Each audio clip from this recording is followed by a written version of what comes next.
लीजिए उसमें temperature error.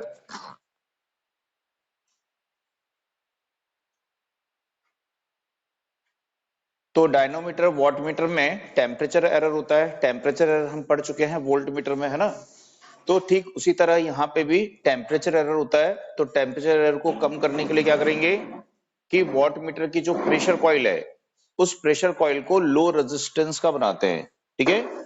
और उसके सीरीज में क्या करते हैं, स्वैम्प रेजिस्टेंस। स्वैम्प रेजिस्टेंस पढ़े थे, तो उसके सीरीज में स्वैम्प रेजिस्टेंस को कनेक्ट करते हैं, ठीक है। तो उसमें नोट कर लीजिए, उसमें लिखिए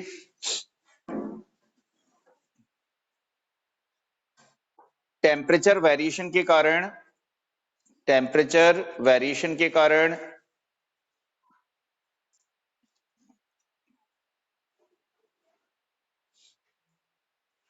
प्रेशर कॉइल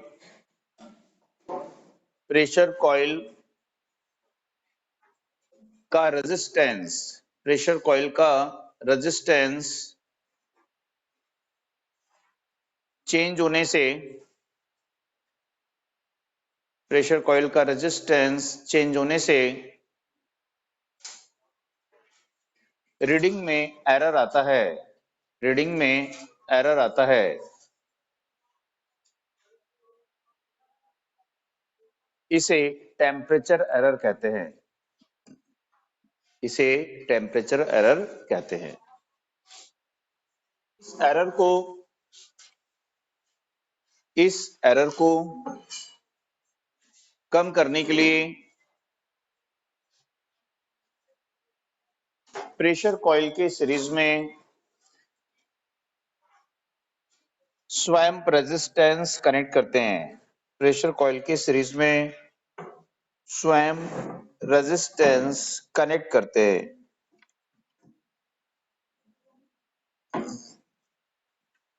प्रेशर कॉइल के सीरीज में स्वैम्प रेजिस्टेंस कनेक्ट करते हैं। इसके बाद में लिखिए स्ट्रे मैग्नेटिक फील्ड। तो ये भी पता है सबको, है ना। इसका मैग्नेटिक फील्ड क्या होता है, वीक। तो इसमें क्या होता है, स्ट्रे मैग्नेटिक फील्ड एरर होता है।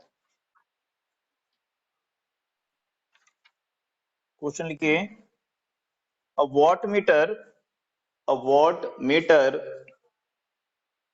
marked, a watt meter marked 15 ampere oblique 30 ampere 300 volt oblique 600 volt, a wattmeter marked 15 ampere oblique 30 ampere 300 volt oblique 600 volt and its scale up to 4500 watt, its scale up to 4500 watt, full stop. When the meter is connected, for 30 ampere 600 volt, when the meter is connected for 30 ampere 600 volt, the pointer indicate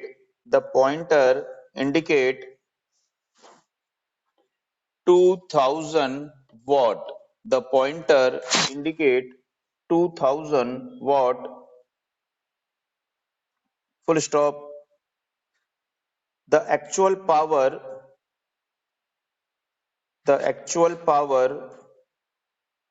in the circuit is, the actual power in the circuit is,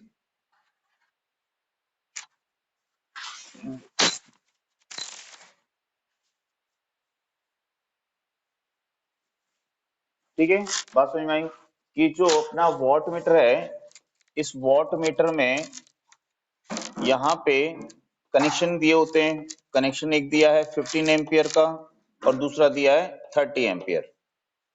और यहाँ पे voltage के लिए दिया है 300 volt and दिया है 600 volt.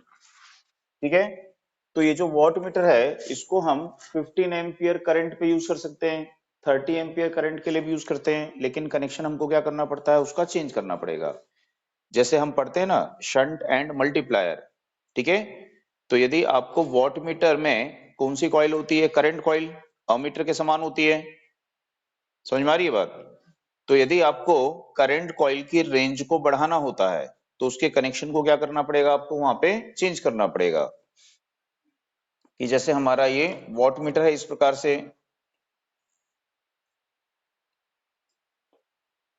ठीक है। अब इसमें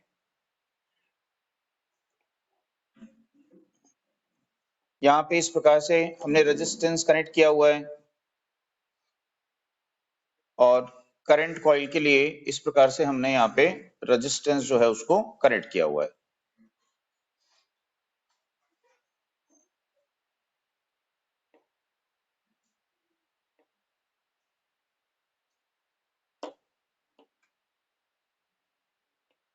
ठीक है, तो करंट कॉइल के लिए हमने इस प्रकार से रेजिस्टेंस जो है ये यहाँ पे कनेक्ट किए हुए हैं।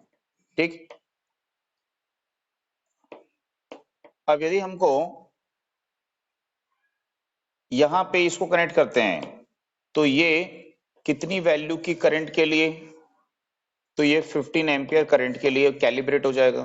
ठीक है, यदि हमको इसकी रेंज को एक्सटेंड करना है तो हम इसको यहाँ कनेक्ट करेंगे, तो अब ये कितनी करंट मेजर कर सकता है, 30 एम्पियर करंट मेजर कर सकता है।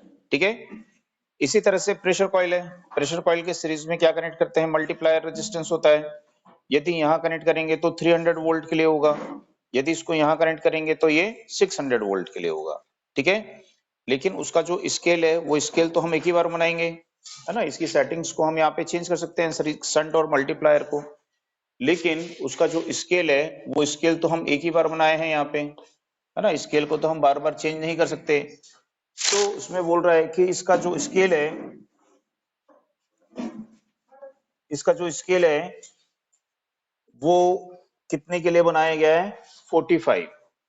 तो इसका स्केल जो बनाया गया है वो कितनी वैल्यू मेजर करने के लिए बनाया गया है, अप टू 4500 वॉट। तो 4500 वॉट के लिए यदि बनाया गया होगा तो इसका मतलब है 15 एम्पियर इंटू 300 वोल्ट, तो ये 4500 वॉट की पावर के लिए बनाया गया होगा। तो इस वॉट मीटर को जब हम यूज करेंगे तो 15 एम्पियर करंट पे, ठीक है, और 300 वोल्ट वोल्ट पे यदि यूज करेंगे तो हमारा स्केल जो है वो 4500 वॉट का होगा। तो यानी इसके स्केल का जो कैलिब्रेशन किया गया है वो कैलिब्रेशन किसके हिसाब से किया गया है, 15 एम्पियर करंट एंड 300 वोल्ट, ठीक है, वोल्टेज, इसके हिसाब से इसको कैलिब्रेट किया गया है। लेकिन बोल रहा है कि अब हम इससे जो मेजर कर रहे हैं वो हम कितना मेजर कर रहे हैं, तो इसको हमने कनेक्ट किया हुआ है 600 वोल्ट पे और इसको कनेक्ट किया हुआ है कितने पे, 30 एम्पियर पे। और ये कितनी वैल्यू मेजर कर रहा है, कितना इंडिकेट कर रहा है इसका पॉइंटर, तो इसका जो पॉइंटर है वो 2000 वॉट इंडिकेट कर रहा है। ठीक है, तो इसका जो पॉइंटर होगा वो पॉइंटर यहाँ पे कितना इंडिकेट कर रहा है, 2000 वॉट। ठीक है, हमने स्केल को कैलिब्रेट किया हुआ है इतनी करंट इतने वोल्टेज पे, बट इसको हम यूज कर रहे हैं 30 एम्पियर और 600 वोल्ट पे। ठीक, तो यदि हम इसको मल्टीप्लाई करेंगे तो कितना हो जाएगा, ये तो स्केल है 4500 वॉट का और हम यूज कर रहे हैं इस वॉट रेटिंग के लिए। ठीक है, तो यदि ये 200 वॉट इंडिकेट कर रहा है इस कनेक्शन पे, तो क्या, सॉरी 2000 वॉट इंडिकेट कर रहा है इस कनेक्शन पे, तो क्या वो सही वैल्यू मेजर कर रहा है, तो वो सही वैल्यू मेजर नहीं कर रहा है। ठीक है, तो यदि 2000 वॉट वो मेजर कर रहा है तो एक्चुअल में कितनी पावर होगी ये आपको पता करना है कि एक्चुअल पावर इसकी यहाँ पे कितनी होगी। आई बात समझ में। तो यहाँ पे बोल रहा है actual power in the circuit is, actual power इसकी यहाँ पे कितनी होगी, बात समझ में आ रही है। तो इसकी क्या निकालनी पड़ती है, मल्टीप्लाइंग पावर। तो इसकी मल्टीप्लाइंग पावर होती है,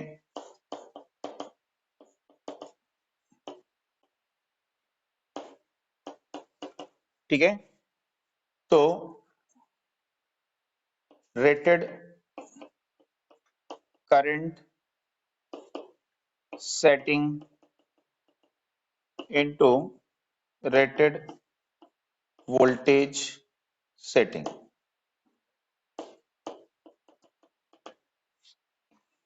upon full scale deflection reading.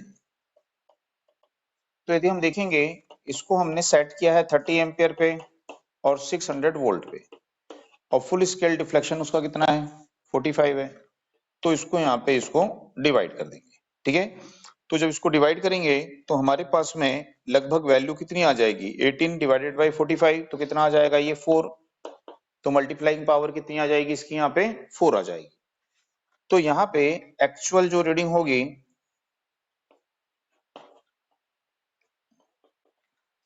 ये होगी multiplying power into power indicated by wattmeter.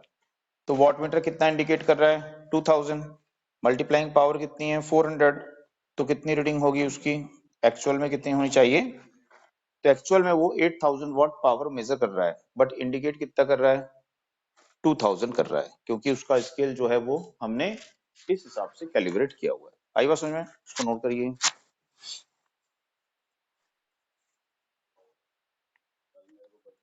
मेरा मोबाइल क्या चोरी हो गया है। कौन सी एनर्जी मेजर करेंगे हम, इलेक्ट्रिकल एनर्जी। तो इलेक्ट्रिकल एनर्जी को मेजर करने के लिए किस मीटर का यूज करते हैं, तो उसको बोलते हो एनर्जी मीटर। सभी के घर में आप लोगों के लगा होगा एनर्जी मीटर। तो इलेक्ट्रिकल एनर्जी को मेजर करने के लिए हम किसका यूज करते हैं, एनर्जी मीटर का यूज करते हैं। तो एनर्जी मीटर को हम और क्या बोलते हैं, तो इसको किलो वॉट आवर मीटर बोलते हैं एसी में, और यदि डीसी में होगा तो क्या बोलते हैं उसको, एम्पियर आवर मीटर बोलते हैं, ठीक है। तो energy meter, kilo watt hour meter, ampere hour meter, ये सभी क्या करते हैं, एनर्जी मेजरमेंट के लिए यूज किए जाते हैं। तो यहाँ पे जो ये इंस्ट्रूमेंट होते हैं, इन इंस्ट्रूमेंट को क्या बोलते हैं, इंटीग्रेटिंग इंस्ट्रूमेंट। तो एनर्जी मीटर जो है, किलोवाट आवर मीटर है, एम्पियर आवर मीटर है, ये इंटीग्रेटिंग इंस्ट्रूमेंट की कैटेगरी में आते हैं। तो ये आपको याद रखना है, कई बार ये क्वेश्चन एग्जाम में आ जाता है, ठीक है। अब दूसरा, ये जो एनर्जी मीटर होता है, इस एनर्जी मीटर को कैसे डिफाइन करते हैं, एनर्जी मीटर किसको बोलते हैं या इंटीग्रेटिंग इंस्ट्रूमेंट किसको बोलते हैं, ठीक है। तो हमने पढ़ा है यहाँ पे कि इंटीग्रेटिंग, और इसके पहले जो अभी तक हम पढ़ रहे थे वो कौन सा इंस्ट्रूमेंट पढ़ रहे थे, अभी तक जो आप पढ़े हो, अमीटर पढ़े हो, वोल्ट मीटर पढ़े हो, वॉट मीटर पढ़े हो, ये किस टाइप के इंस्ट्रूमेंट पढ़े हो अभी तक, तो इनको बोले थे इंडिकेटिंग, जो कि इंडिकेट करते हैं पॉइंटर के द्वारा, पॉइंटर के द्वारा दर्शाते हैं, जिस क्वांटिटी को मेजर कर रहे हैं उसकी वैल्यू को पॉइंटर के द्वारा, पॉइंटर के डिफ्लेक्शन द्वारा दर्शाते हैं, उनको क्या बोलते हैं, इंडिकेटिंग। तो ये सभी इंडिकेटिंग थे, लेकिन एनर्जी मीटर इंडिकेटिंग नहीं है, ये कैसा है, इंटीग्रेटिंग है। तो इंटीग्रेट करने का मतलब क्या होता है, टोटल अमाउंट को बताना, कुल मात्रा को बताना, ठीक है। तो हम पढ़ चुके हैं कि इलेक्ट्रिकल सर्किट्स में जो वर्क डन होता है, कार्य होता है, वो किसके द्वारा होता है, पावर के द्वारा होता है, पावर वर्क कर रही है। लेकिन वो जो पावर वर्क कर रही है, कितने समय तक उसने वर्क किया है, ठीक है, तो टोटल अमाउंट हो जाएगा ये, और इस टोटल अमाउंट को ही क्या बोलते हैं, हम एनर्जी बोलते हैं, ठीक है। तो इंटीग्रेटिंग इंस्ट्रूमेंट का मतलब क्या होता है, एनर्जी मीटर का मतलब क्या होता है, वह मीटर होते हैं जो इलेक्ट्रिकल सर्किट में एक स्पेसिफिक टाइम पीरियड में, एक निश्चित समय के दौरान कितनी इलेक्ट्रिकल एनर्जी सप्लाई हुई है, ठीक है, कितनी इलेक्ट्रिकल एनर्जी सप्लाई हुई है, या कितनी क्वांटिटी ऑफ इलेक्ट्रिसिटी सप्लाई हुई है, ठीक है, उसके अमाउंट को डायल मैकेनिज्म की हेल्प से रिकॉर्ड करते हैं, रजिस्टर करते हैं। तो उन इंस्ट्रूमेंट को क्या बोलते हैं, एनर्जी मीटर, ठीक। अब जैसे कि अभी तक हम पढ़ रहे थे इंडिकेटिंग इंस्ट्रूमेंट, तो इंडिकेटिंग इंस्ट्रूमेंट में जो मूविंग सिस्टम था अपनी जीरो पोजीशन से डिफ्लेक्ट होता था, है ना, सिर्फ थोड़ा सा मूव करता था, लेकिन क्या वो कंटिन्यू रोटेट करता था, तो कंटिन्यू रोटेट नहीं करता था। लेकिन जो एनर्जी मीटर होता है, इस एनर्जी मीटर में जो इसका मूविंग सिस्टम है वो लगातार क्या करता है, घूमते रहता है। जैसे मोटर घूमती है, मोटर का शाफ्ट घूमता है, ठीक है, रोटर घूमता है, इसी तरह से एनर्जी मीटर भी क्या करता है, इसका मूविंग सिस्टम लगातार रोटेट करता है। तो इसलिए इस एनर्जी मीटर को हम क्या बोल सकते हैं, मोटर मीटर बोल सकते हैं। ठीक है, तो एनर्जी मीटर जो है इसको क्या बोला जाता है, मोटर मीटर बोलते हैं। अब ये जो मोटर मीटर होते हैं, ये मोटर मीटर तीन प्रकार के होते हैं। एक होता है इंडक्शन टाइप मोटर मीटर, जिसको हम इंडक्शन टाइप एनर्जी मीटर बोल सकते हैं, जो एसी एनर्जी के मेजरमेंट के लिए यूज किया जाता है। एक होता है कम्यूटेटर मोटर मीटर। तो कम्यूटेटर मोटर मीटर जो होता है उसको एसी और डीसी दोनों सर्किट में एनर्जी के मेजरमेंट के लिए यूज कर सकते हैं। एक होता है मरकरी मोटर मीटर, जिसको हम डीसी सर्किट में मेजरमेंट के लिए यूज करते हैं, एनर्जी मेजरमेंट के लिए। ठीक है, तो इन सभी में जो सबसे ज्यादा यूज किए जाने वाला मोटर मीटर है वो कौन सा मोटर मीटर होता है, इंडक्शन टाइप मोटर मीटर, जिसको इंडक्शन टाइप एनर्जी मीटर भी कहते हैं। आ गई बात समझ में? उसमें नोट करिए, पहले उसमें लिखिए, इलेक्ट्रिकल एनर्जी को मेजर करने के लिए, इलेक्ट्रिकल एनर्जी को मेजर करने के लिए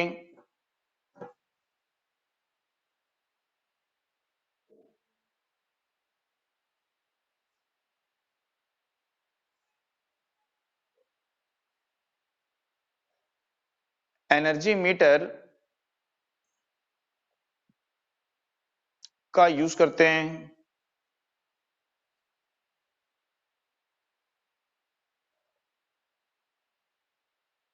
इन्हें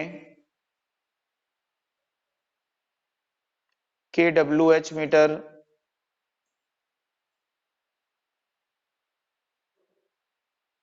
तथा AH meter, ampere hour meter कहते हैं।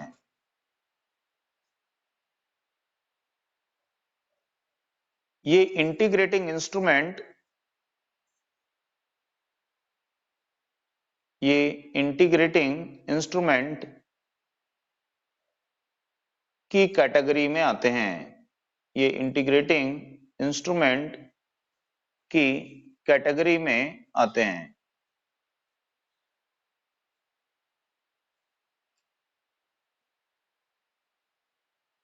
नेक्स्ट के, वह इंस्ट्रूमेंट जो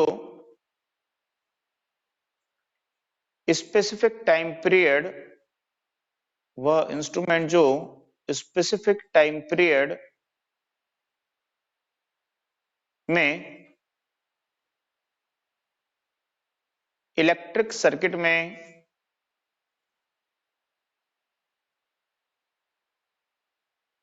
फ्लो होने वाली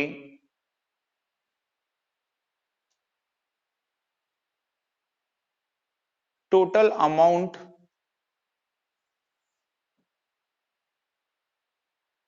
of electrical energy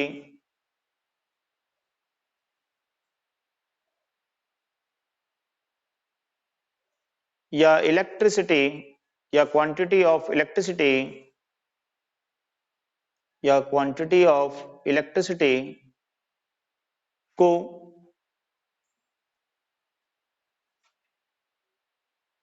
dial mechanism, dial mechanism की हेल्प से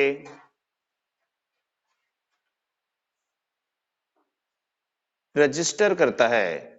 डायल मैकेनिज्म की हेल्प से रजिस्टर करता है।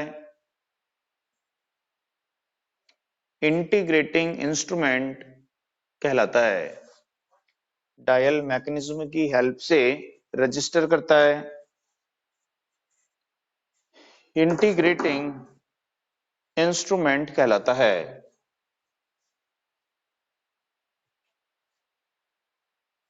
पैराग्राफ चेंज करके लिखिए, इसका मूविंग सिस्टम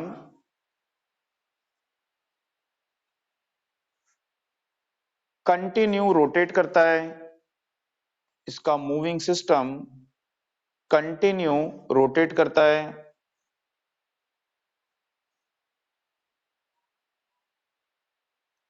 इसलिए इसे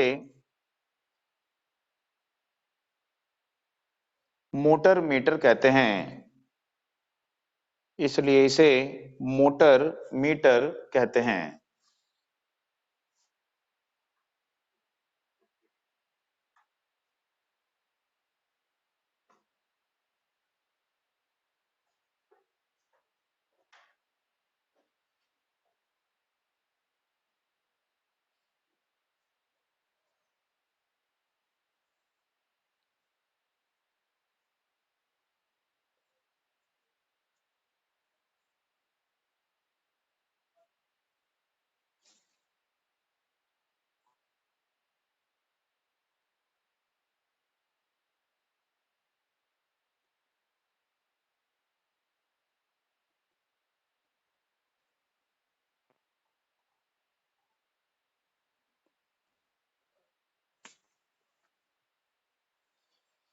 तुम्हारा मास्क कहाँ है बाबू? मास्क मास्क मास्क क्यों नहीं लगा के बैठे? हम्म सबको बोले ना कल मास्क लगा के बैठने क्लास में।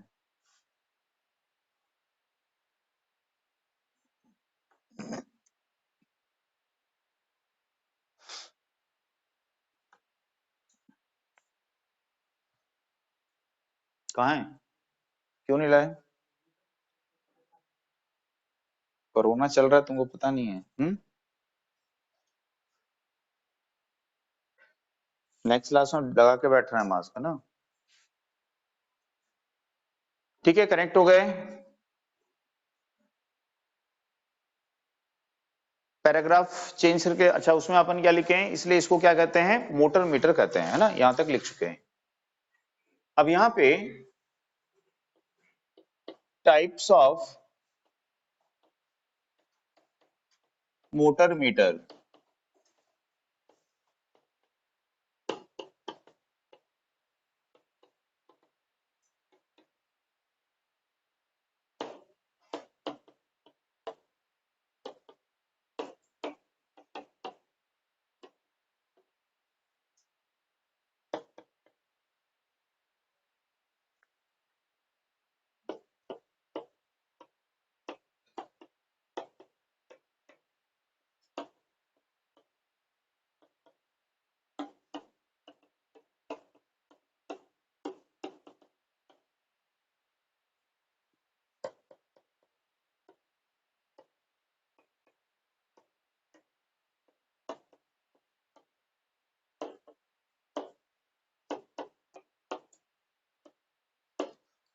ठीक है, induction type motor meter AC measurement के लिए, एसी एनर्जी।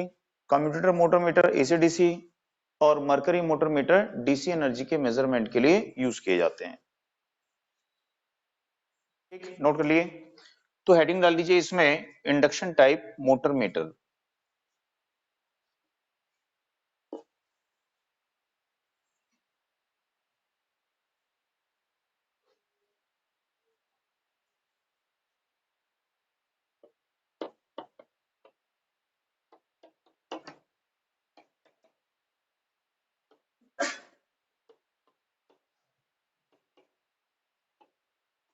तो यहाँ पे समझते हैं इसको, कि जो इंडक्शन टाइप मोटर मीटर है क्या होता है। तो सबसे पहले देखते हैं यहाँ पे कि हम पढ़े थे इंडिकेटिंग इंस्ट्रूमेंट, इंडिकेटिंग पढ़े थे। और अभी जो हम देख रहे हैं ये इंस्ट्रूमेंट है इंटीग्रेटिंग। ठीक है, तो यदि हम देखें कि जो इंडक्शन टाइप मोटर मीटर है इसके मेन पार्ट्स कौन कौन से होते होंगे। जैसे हमने देखा था कि इंडिकेटिंग इंस्ट्रूमेंट जो था, इस इंडिकेटिंग इंस्ट्रूमेंट में एक होता था डिफ्लेक्टिंग टॉर्क, जिसको हम टीडी से शो करते थे। और ये डिफ्लेक्टिंग टॉर्क जो होता है ये अमीटर में करंट के, वोल्ट मीटर में वोल्टेज के, और वॉट मीटर में पावर के डायरेक्टली प्रोपोर्शनल होता था। ठीक है, इस डिफ्लेक्टिंग टॉर्क के कारण मूविंग सिस्टम मूव करता था और हमको डिफ्लेक्शन प्राप्त होता था। ठीक उसी तरह से यहां पर इंटीग्रेटिंग इंस्ट्रूमेंट में भी एक टॉर्क होता है, उसको बोलते हैं ड्राइविंग टॉर्क। तो ड्राइविंग टॉर्क प्रोड्यूस करने के लिए जिस मैकेनिज्म का यूज करते हैं उसको बोलते हैं ड्राइविंग मैकेनिज्म। तो यहाँ पे जो इंडक्शन टाइप मोटर मीटर है या इंटीग्रेटिंग इंस्ट्रूमेंट है, इसमें के मेन पार्ट्स जो होते हैं उनमें एक होता है ड्राइविंग मैकेनिज्म। और ये ड्राइविंग मैकेनिज्म जो होता है ये क्या करता है, यहाँ पे ड्राइविंग टॉर्क प्रोड्यूस करता है। तो ड्राइविंग टॉर्क को टी से ही शो करते हैं, टी यानी टॉर्क, डी यानी ड्राइविंग। तो यहाँ पे जो ड्राइविंग टॉर्क होता है ये किसके डायरेक्टली प्रोपोर्शनल होता है, तो ये सर्किट में फ्लो होने वाली पावर के डायरेक्टली प्रोपोर्शनल होता है। ठीक है, सर्किट में यदि ज्यादा पावर फ्लो होगी तो ड्राइविंग टॉर्क बढ़ जाएगा, यदि पावर कम होगी तो ड्राइविंग टॉर्क कम हो जाएगा।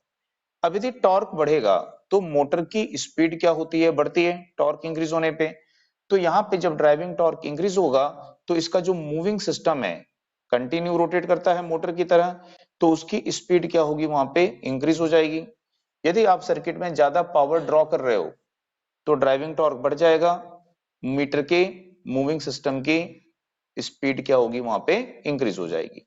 ठीक है, अब यहाँ पे जो इसकी स्पीड होती है और इसके डिस्क के रोटेशन की जो संख्या होती है, number of revolution of disc, ठीक है, वो किस पर डिपेंड करेगी, तो वो भी किस पर डिपेंड करेगी, यहाँ पे पावर पे डिपेंड करेगी। ठीक है, तो यहाँ पे इंस्ट्रूमेंट का क्या होता है, एक फिक्स्ड होता है कांस्टेंट। तो जैसे कि एनर्जी मीटर का जो कांस्टेंट होता है वो कांस्टेंट क्या होता है, तो वो होता है रिवॉल्यूशन पर किलोवाट आवर। ये एनर्जी मीटर का कांस्टेंट होता है। ठीक है, कि यदि 1 किलोवाट की पावर को 1 घंटे तक यूज कर रहे हो आप, यानी 1 यूनिट कंज्यूम कर रहे हो, तो यदि मीटर का कांस्टेंट है 600 रिवॉल्यूशन पर किलोवाट आवर, तो 1 घंटे में यदि आप 1 किलोवाट की पावर यूज करते हो, ठीक है, तो वो कितने चक्कर लगाएगा एनर्जी मीटर, 600 चक्कर लगाएगा। लेकिन यदि आप एक ही घंटे में 2 किलोवाट की पावर यूज करते हो तो 2 यूनिट हो जाएगा, तो इसके चक्कर क्या हो जाएंगे, वहां पे डबल हो जाएंगे। तो चक्कर कब डबल हो जाएंगे, तो जब इसकी स्पीड बढ़ेगी, है कि नहीं। तो स्पीड किस पर डिपेंड कर रही है, पावर पे। पावर आपकी बढ़ेगी तो यदि आप पावर ज्यादा यूज करोगे तो मूविंग सिस्टम तेजी से घूमेगा और उसके जो चक्कर हैं, अब 1 घंटे में पहले 600 चक्कर लगा रहा था 1 किलोवाट के लोड पर, और 2 किलोवाट के लोड पर वो 1200 चक्कर लगाएगा। ठीक है, तो यहाँ पे इसके डिस्क की जो स्पीड है वो भी किस पर डिपेंड करती है, सर्किट में फ्लो होने वाली पावर। पावर बढ़ेगी स्पीड बढ़ जाएगी, पावर कम होगी स्पीड कम हो जाएगी। और डिस्क वहां पे क्या करेगी, अब रोटेट करेगी। और डिस्क का जो रोटेशन होगा वो उसके नंबर ऑफ रोटेशंस किस पर डिपेंड करेंगे, कि कितनी हम पावर कंज्यूम कर रहे हैं। ठीक है, अब यहाँ पे क्या होता था, एक कंट्रोलिंग टॉर्क होता था। अच्छा, ये ड्राइविंग मैकेनिज्म या ड्राइविंग टॉर्क कैसे प्रोड्यूस करते हैं, तो बहुत सिंपल है। इंडक्शन के प्रिंसिपल को हम कई बार पढ़ चुके हैं कि इंडक्शन के प्रिंसिपल में हम क्या करते हैं, एक एल्यूमिनियम की ऐसा डिस्क यूज करते हैं, और क्या यूज करते हैं हम यहाँ पे, 2 इलेक्ट्रोमैग्नेट्स यूज करते हैं यहाँ पे। ठीक है, इस प्रकार से। और ये जो 2 इलेक्ट्रोमैग्नेट होते हैं, ठीक है, इनको हम क्या देंगे, अल्टरनेटिंग सप्लाई देंगे। इनकी फ्लक्स इस डिस्क में क्या करती है, टॉर्क प्रोड्यूस करती है, और उसके कारण ये डिस्क रोटेट करती है। ठीक है, तो उसको क्या बोलते हैं हम, ड्राइविंग मैकेनिज्म। ये पूरा मैकेनिज्म क्या कहलाता है, ड्राइविंग मैकेनिज्म कहलाता है, जो कि ड्राइविंग टॉर्क डिस्क में प्रोड्यूस करता है। ठीक है, दूसरा यहाँ पे देखे थे, एक होता था कंट्रोलिंग टॉर्क। ठीक है, तो कंट्रोलिंग टॉर्क जो था वो इस डिफ्लेक्टिंग टॉर्क को क्या करता था, कंट्रोल करता था, और पॉइंटर के डिफ्लेक्शन को डेफिनेट करता था, उसके डिफ्लेक्शन को एक निश्चितता प्रदान करता था, है ना। तो जब हम देखते हैं यहाँ पे कि हमारी डिस्क क्या कर रही है, रोटेट कर रही है, तो इसकी जो स्पीड है क्या वो पावर के एग्जैक्टली प्रोपोर्शनल है, तो अभी ये पावर के एग्जैक्टली प्रोपोर्शनल नहीं है। ठीक है, ड्राइविंग टॉर्क प्रोड्यूस्ड हुआ किसके कारण, पावर के कारण, डिस्क रोटेट करना स्टार्ट हुई। ठीक है, डिस्क की स्पीड जो है अभी वो पावर के एग्जैक्टली प्रोपोर्शनल नहीं है।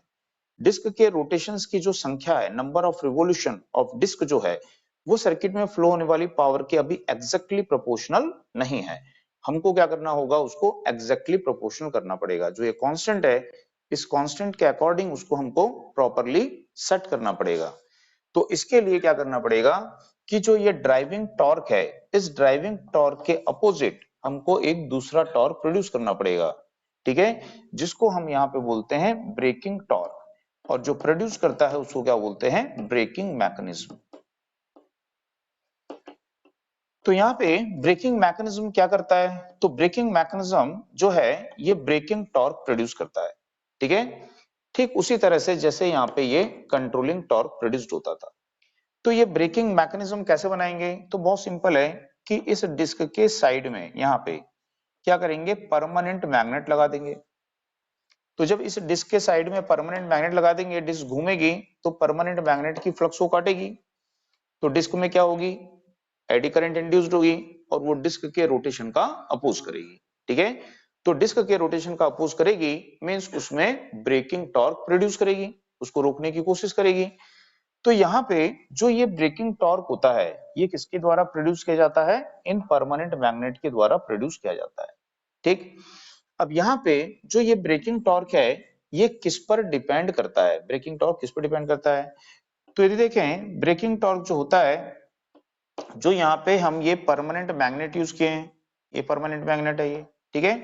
तो ये जो परमानेंट मैग्नेट है यहाँ पे इसकी फ्लक्स के स्क्वायर के डायरेक्टली प्रोपोर्शनल होता है, इसकी जो स्पीड है, डिस्क की स्पीड है उसकी स्पीड के डायरेक्टली प्रोपोर्शनल होता है। और डिस्क जो होती है इसमें एडी करंट सर्कुलेट होती है जो ब्रेकिंग टॉर्क प्रोड्यूस करती है। तो ये जो एडी करंट सर्कुलेट होती है जिस पाथ में, उस पाथ के रेजिस्टेंस के क्या होता है, इनवर्सली प्रोपोर्शनल होता है, ठीक है। तो ब्रेकिंग टॉर्क जो है एडी करंट पार्ट के रेजिस्टेंस के इनवर्सली प्रोपोर्शनल है, ठीक है। परमानेंट मैग्नेट, ब्रेक मैग्नेट जो होते हैं इनकी फ्लक्स के स्क्वायर के प्रोपोर्शनल है, और डिस्क की स्पीड के डायरेक्टली प्रोपोर्शनल है, ठीक है। तो यदि डिस्क की स्पीड ज्यादा होगी ब्रेकिंग टॉर्क बढ़ जाएगा, डिस्क की स्पीड कम होते जाएगी ब्रेकिंग टॉर्क भी कम होते जाएगा वहां पे, ठीक है।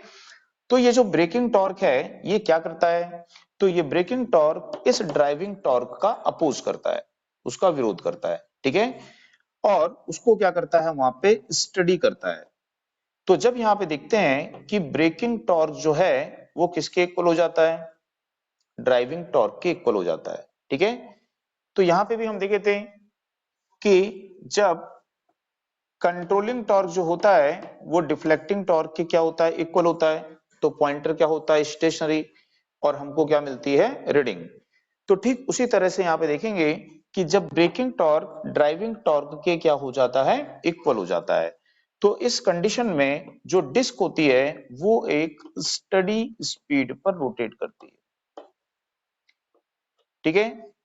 स्टडी स्पीड यानी एक कांस्टेंट स्पीड, एक निश्चित स्पीड पर वो रोटेट करती है, और इस समय डिस्क के रिवॉल्यूशन की जो संख्या होती है, ठीक है, वो एग्जैक्टली जो हमने इसका कांस्टेंट डिटरमाइन किया हुआ है उस कांस्टेंट के इक्वल रहेगी। यदि हमने इसका कांस्टेंट निर्धारित किया गया है कि ये 600 चक्कर लगाएगा प्रति किलोवाट आवर के लिए, तो अब ये 600 चक्कर ही लगाएगी प्रति किलोवाट आवर के लिए, ठीक है।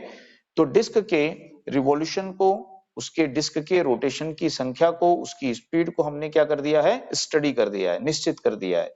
अब डिस्क एक स्टडी स्पीड में क्या करेगी, वहां पे रोटेट करेगी, ठीक।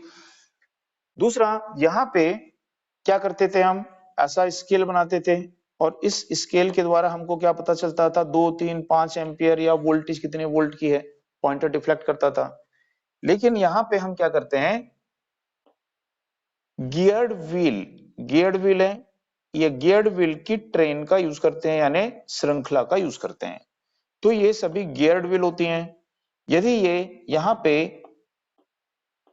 1000 चक्कर लगाएगी तो ये यहाँ पे 100 चक्कर लगाएगी, ये यहाँ पे 10 चक्कर लगाएगी, ये 1 चक्कर लगाएगी, और ये 1/10 चक्कर लगाएगी, ठीक है। जैसे आपकी गाड़ी में किलोमीटर शो करता है कि आपकी गाड़ी कितने किलोमीटर चली है, तो इस तरह से नंबर्स बने होते हैं, ये 0 1 2 ऐसे करके 9 बार रोटेट करता है। तो जब ये 9 टाइम रोटेट करता है तो फिर ये एक बार, फिर ये 9 टाइम रोटेट करता है तो ये एक बार रोटेट करता है। यानी कि यदि ये 1000 बार रोटेट करेगा, ठीक है, तो ये केवल कितने बार रोटेट करेगा, उससे 10 टाइम कम। ये 100 बार रोटेट करेगा तो उससे 10 टाइम कम, 10 टाइम्स। ये 10 टाइम रोटेट करेगा तो उससे कम, ये यदि ये 10 टाइम रोटेट करेगा तो ये उसका 110 हो जाएगा। बात समझ में आई?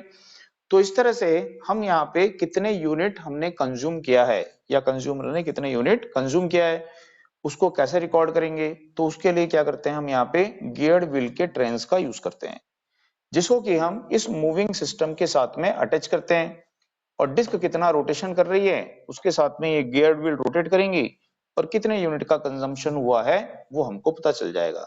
यदि डिस्क यहाँ पे 600 चक्कर लगाएगी तो 1 यूनिट शो करेगा, 1200 चक्कर लगाएगी तो वहां पे 2 यूनिट शो करेगा।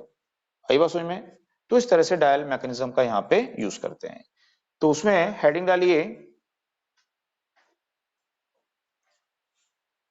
इंडक्शन टाइप मोटर मीटर के मेन पार्ट्स, मुख्य भाग। इंडक्शन टाइप मोटर मीटर के मुख्य भाग, मेन पार्ट्स।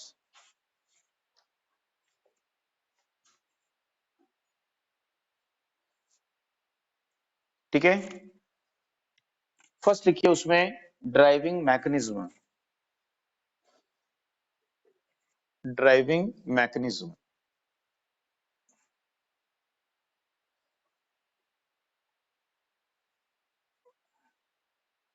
उसमें लिखिए ड्राइविंग मैकेनिज्म है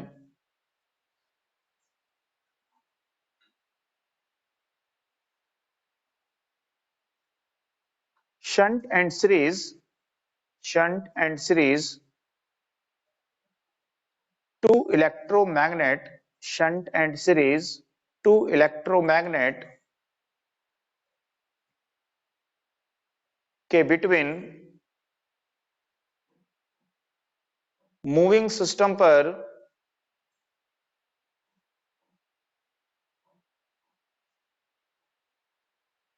एल्यूमिनियम डिस्क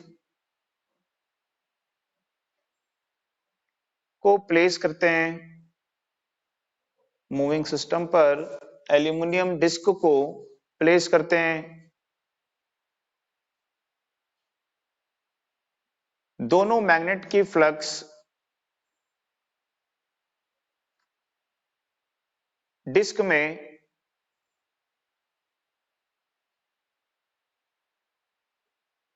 टॉर्क प्रोड्यूस करती है।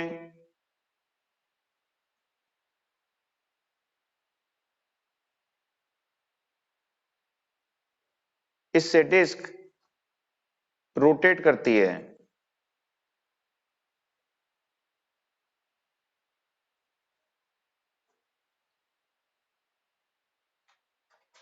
इसे ड्राइविंग मैकेनिज्म कहते हैं।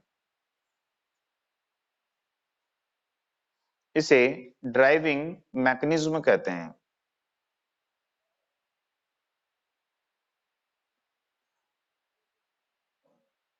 नेक्स्ट, डिस्क में प्रोड्यूस्ड, डिस्क में प्रोड्यूस्ड ड्राइविंग टॉर्क,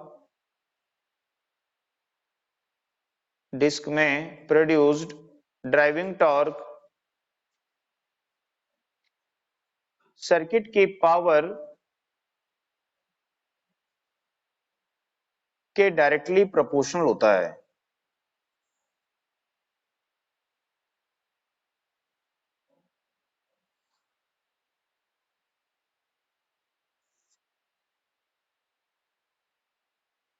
इस टॉर्क के कारण डिस्क रोटेट करती है।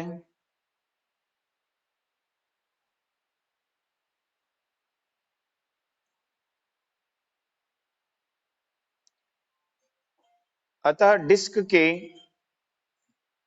अतः डिस्क की स्पीड, डिस्क की स्पीड और उसके रिवॉल्यूशन की संख्या, डिस्क की स्पीड और उसके चक्करों की संख्या,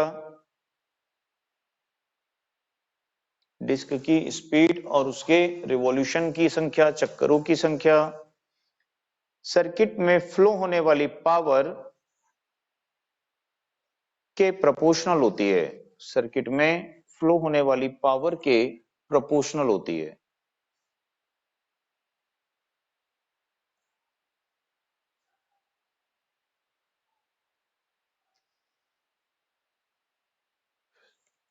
सेकंड लिखिए वहां पे ब्रेकिंग मैकेनिज्म।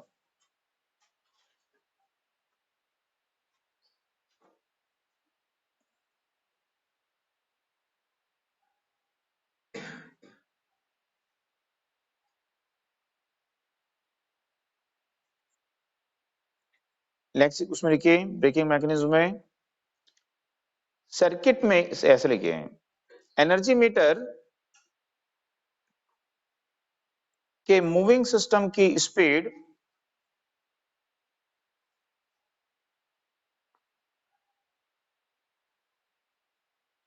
एनर्जी मीटर के मूविंग सिस्टम की स्पीड और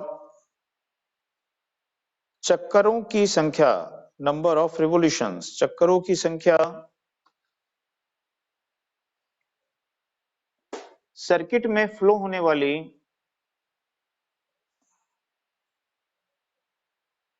पावर के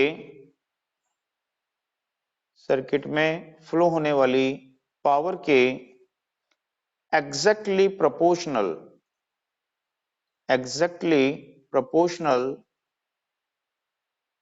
नहीं होती है। इसे एग्जैक्ट प्रोपोर्शनल करने के लिए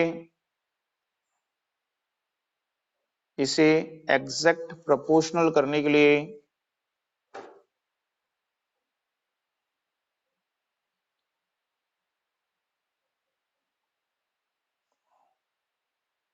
डिस्क के साइड में परमानेंट मैग्नेट लगाकर डिस्क के साइड में परमानेंट मैग्नेट लगाकर डिस्क में ब्रेकिंग टॉर्क प्रोड्यूस करते हैं।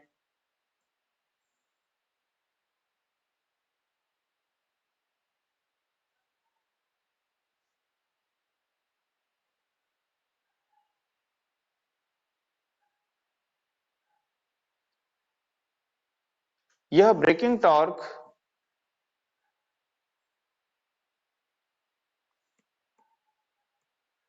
यानी कि pi square N upon R के प्रोपोर्शनल होता है।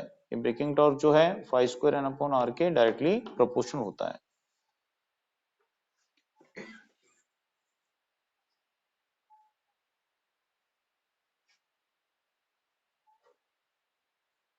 जहां पे फाई क्या है तो यह फ्लक्स ऑफ ब्रेक मैग्नेट यानी परमानेंट मैग्नेट जो है। एन जो है स्पीड ऑफ डिस्क। आर जो है यह है resistance of eddy current path.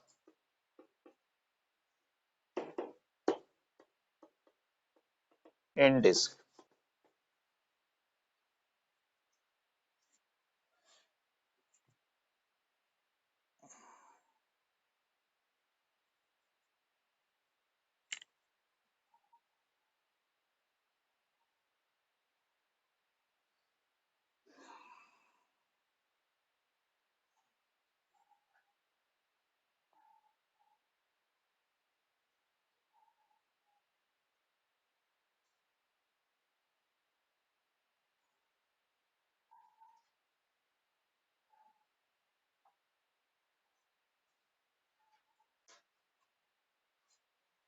ठीक है।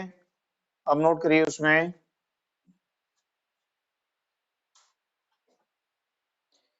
यह ब्रेकिंग टॉर्क ड्राइविंग टॉर्क का अपोज करता है।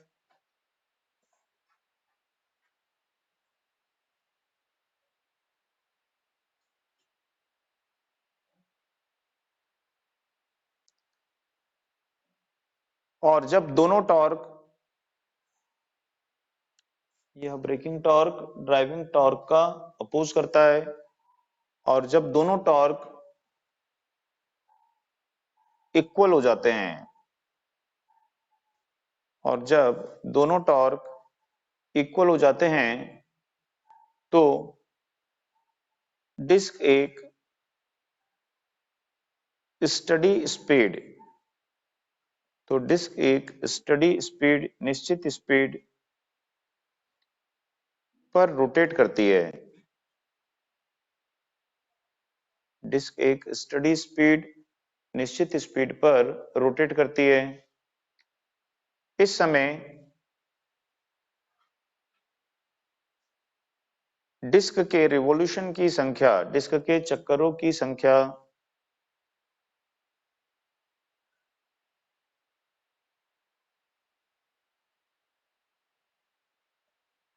इंस्ट्रूमेंट के कांस्टेंट, इंस्ट्रूमेंट के कांस्टेंट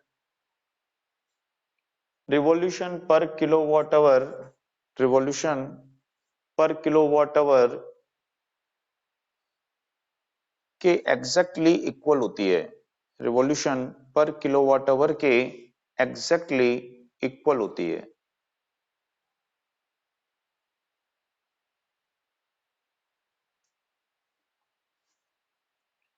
ठीक है, उसके बाद में नेक्स्ट लिखिए ड्राइविंग, ड्राइविंग हो गया, ब्रेकिंग हो गया, रजिस्टर मैकेनिज्म।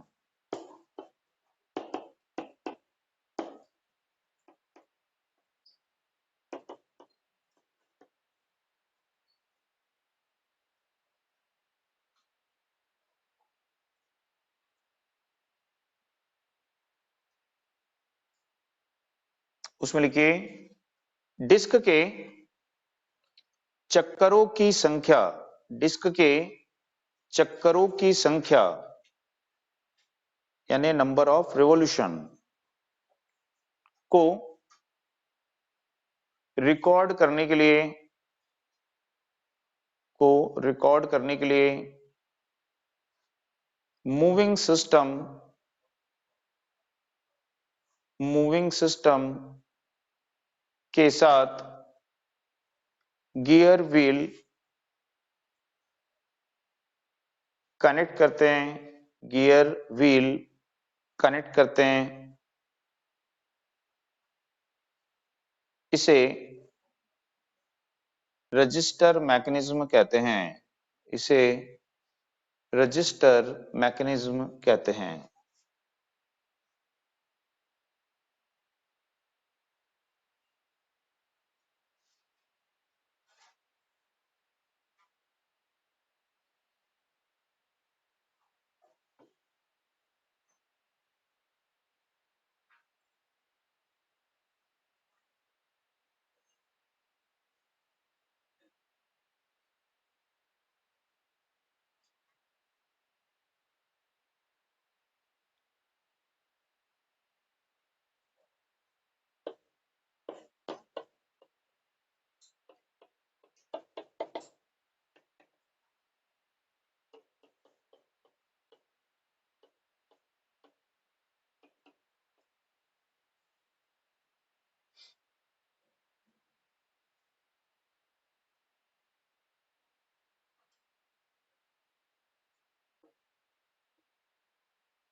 ठीक है, हो गया, नोट कर लिए।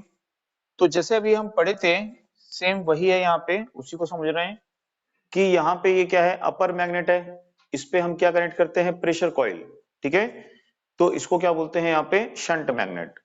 ये लोअर मैग्नेट है, इस पे क्या कनेक्ट करते हैं, करंट कॉइल। ठीक है, तो इसको क्या बोलते हैं, series magnet. Current coil load के साथ सीरीज में कनेक्ट होती है, सीरीज मैग्नेट।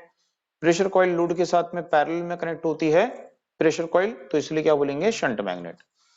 अब हम पढ़े थे कि टू इलेक्ट्रोमैग्नेट्स के बीच में मूविंग सिस्टम पे क्या रखेंगे, एल्यूमिनियम की डिस्क। अब यहाँ पे इन दोनों की फ्लक्स, ठीक है, इन दोनों की फ्लक्स के कारण डिस्क में क्या होगा, टॉर्क प्रोड्यूस होगा और डिस्क क्या करेगी, घूमेगी। तो जब डिस्क घूमेगी तो उसकी स्पीड, उसके चक्करों की संख्या किस पर डिपेंड करेगी, कि कितनी पावर यहाँ पे सप्लाई हो रही है। ठीक है, पावर ज्यादा होगी तो ज्यादा स्पीड से घूमेगी, पावर कम होगी तो कम स्पीड से घूमेगी, कम चक्कर लगाएगी वो। ठीक है, अब यहाँ पे जब ये रोटेट करती है, ड्राइविंग टॉर्क प्रोड्यूस्ड होता है, तो उसकी स्पीड एग्जैक्टली प्रोपोर्शनल नहीं है, किसके, पावर के। तो इसकी स्पीड को पावर के एग्जैक्ट प्रोपोर्शन करने के लिए क्या करना पड़ता है, ब्रेकिंग टॉर्क लगाना पड़ता है। तो ये साइड में जो मैग्नेट दिख रहे हैं परमानेंट, ये क्या है, ब्रेक मैग्नेट है। तो ये ब्रेक मैग्नेट क्या करेंगे, जब ये डिस्क रोटेट करेगी तो इस ब्रेक मैग्नेट की फ्लक्स को काटेगी, तो डिस्क में एडी करंट इंड्यूस्ड होगी और वो ब्रेकिंग टॉर्क प्रोड्यूस करेगी। जब driving torque braking torque equal हो जाते हैं तो डिस्क एक स्टडी स्पीड में रोटेट करती है, और उस समय उसकी रिवॉल्यूशन की संख्या, चक्करों की संख्या किस पर डिपेंड करेगी, कि सर्किट में कितनी पावर फ्लो हो रही है, यानी कि इंस्ट्रूमेंट के कांस्टेंट के एग्जैक्टली क्या हो जाएगी, इक्वल। ठीक है, अब डिस्क कितने चक्कर लगाई है उसको रिकॉर्ड करना पड़ेगा, तो उसको रिकॉर्ड करने के लिए क्या यूज करते हैं, यहाँ पे डायल मैकेनिज्म का यूज करते हैं। ठीक है, तो इस तरह से ये हमारा एनर्जी मीटर होता है। अब इसमें जो एग्जाम में क्वेश्चन आते हैं वो होते हैं एरर, एरर आते हैं यहाँ पे। तो एक देखेंगे यहाँ पे हमने लगाया हुआ है, एक पावर फैक्टर कंपनसेटर है, ठीक है, एक लगाया यहाँ पे फ्रिक्शन कंपनसेटर है। ठीक है, तो इसमें एरर इंपॉर्टेंट होते हैं जो एग्जाम में पूछे जाते हैं। ठीक है, तो इसके एरर को नेक्स्ट क्लास में देखेंगे, वीडियो डिस्कनेक्ट होने वाला हो ही गया।